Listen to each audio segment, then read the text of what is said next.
Okay, so again, I've gone through all of Section 7 and I highlighted some of the important information.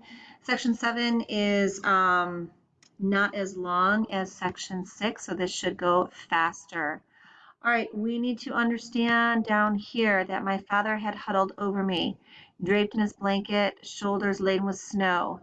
And if he were dead as well, I called out to him, no response. I could have screamed, I could have. He was not moving. All right, so right now, Ellie and the audience thinks that his father has died. We go on to page 99 where they start emptying the cattle cars. We see that all of the dead need to be thrown off. He says, throw out the dead outside the corpses. The living were glad they would have more room. Remember, there are 100 people who were stuffed onto this cattle car. So now with people dying around them, they strip them of their clothes. They're taking all their garments off the dead people so they can have them themselves. Says, I threw myself on his body. He was cold. I slapped him. I rubbed his hands, crying. Ellie still is convinced that his father is dead, and men are walking toward him, trying to throw Ellie's father off the train. He says, at last, my father half opened his eyes. They were glassy. He was breathing faintly. 20 corpses were thrown from our wagon. In its wake, in a snowy field in Poland, hundreds of naked orphans without a tomb. Again, remember back to the video you watched where Ellie was with Oprah back at Auschwitz, and he talked about how this is the biggest cemetery known to mankind that is not marked. It goes beyond Auschwitz. Here we're looking at men who were tossed aside, tossed away, no marking, no remembrance. As we continue on to page 100, we received no food. We lived on snow. All right, this is important to understand that as they're walking through the town, the German workers are going to work, and it says the workers watch the spectacle with great interest.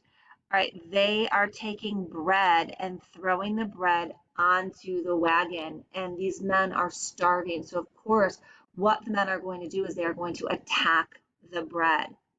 They're doing this to watch them fight. And again, he says, years later, I witnessed a similar spectacle in Aden. Our ship's passengers amused themselves by throwing coins to the natives who drove to retrieve them. An elegant Parisian lady took great pleasure in this game.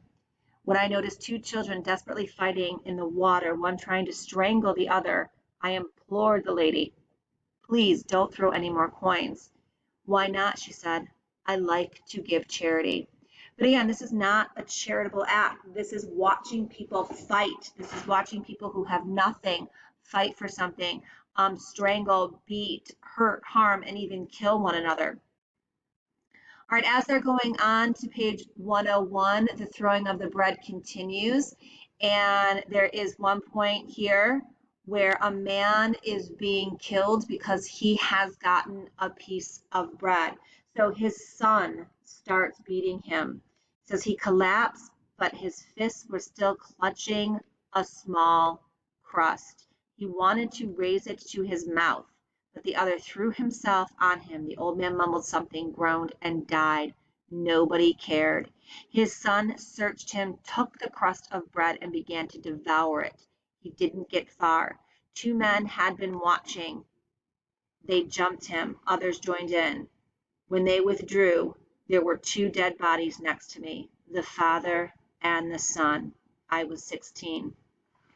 So again, this utter loss of innocence that is occurring not only with Ellie, but everybody else around them, loss of innocence, dehumanization, the amount of cruelty inflicted onto the prisoners and onto the Jews.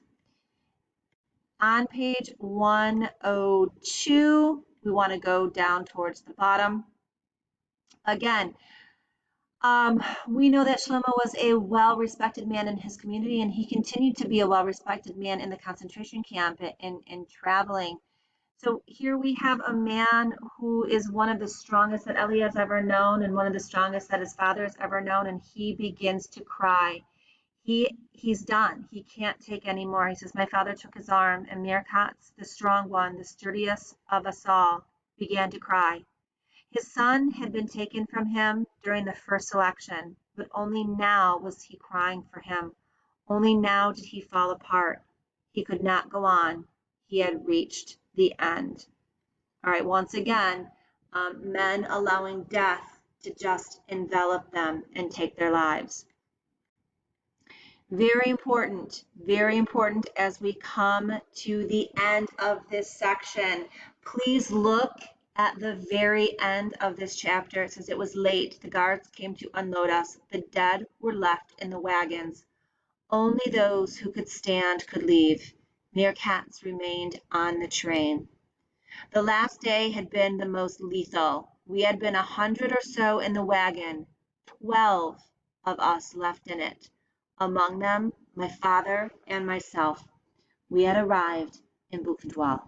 All right, so in Buchenwald, 12 men, 12 out of 100 men get off the cattle car. The rest have all perished.